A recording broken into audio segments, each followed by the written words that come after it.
Hello everyone, it's NJCali. Welcome to NJCaliGardener family. It's been a minute, guys, since I posted a video, and I wanted to give you guys an update on this mango tree, the Maha chanock. Guys, let's just talk about it. Let's get into it now. I'm happy, or the reason why I'm happy is because it is alive and it is growing new leaves. It's starting the process of growing new leaves. See that? Look at this. Look at this. OMG. Yes. I'm excited. This tree's only been here since November of 2025, and I'm gonna try to back up from the sun so you can get a good view. Now it is some damage, and most it's my fault. It's not the tree fault. My fault because I use organic OMRI liquid copper, and I added sprayed too much, so that's why you see some of those burnt marks or damaged fungus, whatever, on the tree. That was my fault. But however, this tree is doing well.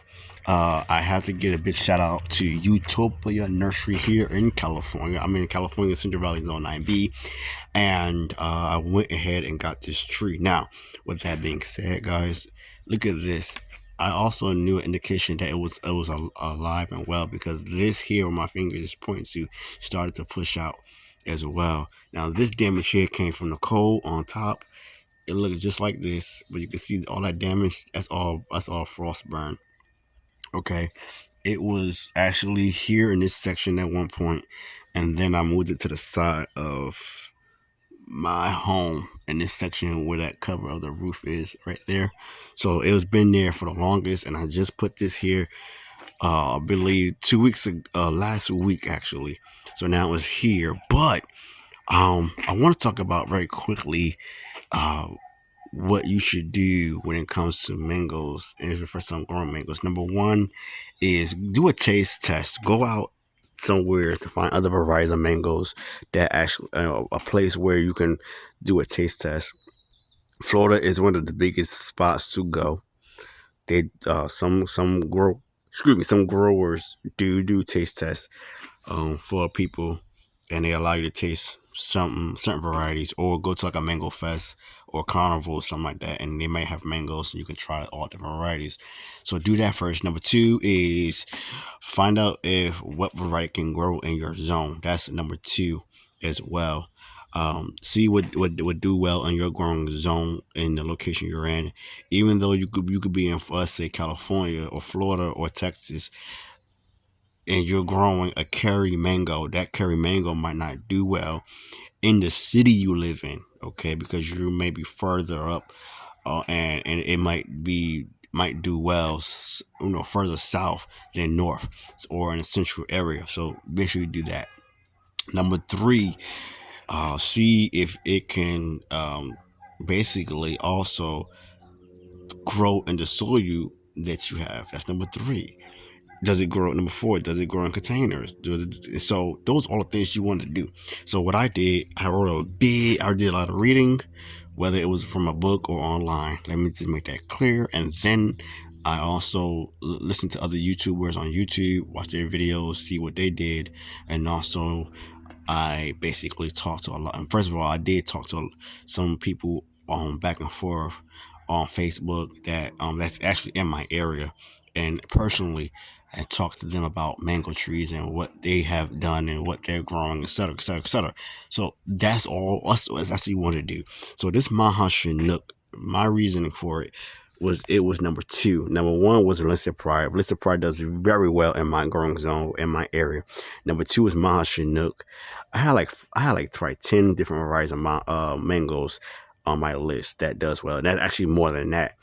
But what I did, I chose this one to be number one because number two, like the Valencia Pride, was out, and number three I had Sweet Tart. That was gone. Number four was Orange Sherbet. So those was the ones that I was gonna out of my list that I was gonna choose. But this became number one out of all of them because number one, it grows in my growing zone. Number two, it grows in containers very well out of the ones out of my list.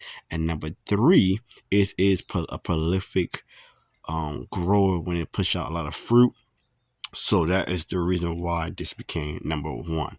Now, anyone who grew up Valencia Pride know Valencia Pride will go crazy when it comes to growing very a large amount of fruit and its fruit production, but it doesn't do well in containers. So even though you can grow in a container, it is best to grow uh, it in the ground. So Valencia Pride would do extreme. I mean, Maha chanock, excuse me, would do very well. So what I did too is also gave it um, some slow release fertilizer.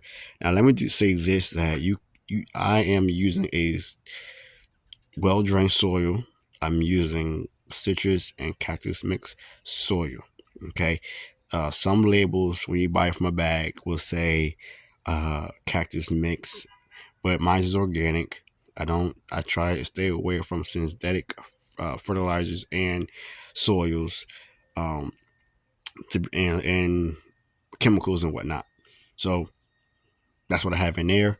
I just gave it another feeding of slow release fertilizer because I particularly actually fertilized in February before spring. I'm crazy. I'm that crazy. I don't wait that long at all because I want once I start seeing flowers and all that kind of stuff, leaves start to form, I automatically start the process of feeding my fruit trees. So that's what you see there. This is from Espoma. I'm using Citrus Tone. Now I use that product, and I also use the Irie Organics uh 333 fertilizer with the 6 macronutrients. And with that fertilizer, it's organic. And with that fertilizer, you can use it as a fertilizer tea. So you could do a foliar spray with it, and you also could do a soil drench. But this will give me some time to basically not have to fertilize for a couple of months in this container. But I also do chop and drop, and I'm using Mexican sunflower, which is now starting to push out new growth.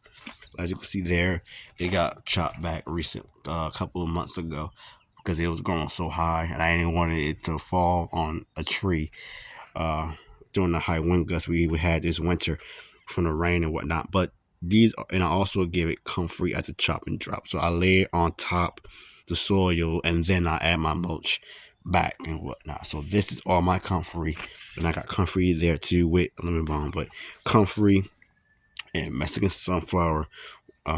That's what I use in my garden when it comes to feeding. And also, one of the important things you want to do is water your mango trees and your fruit trees and your garden in general. So, just a quick update, guys. Just let you know what's going on with the Maha chanock as it has survived its first winter.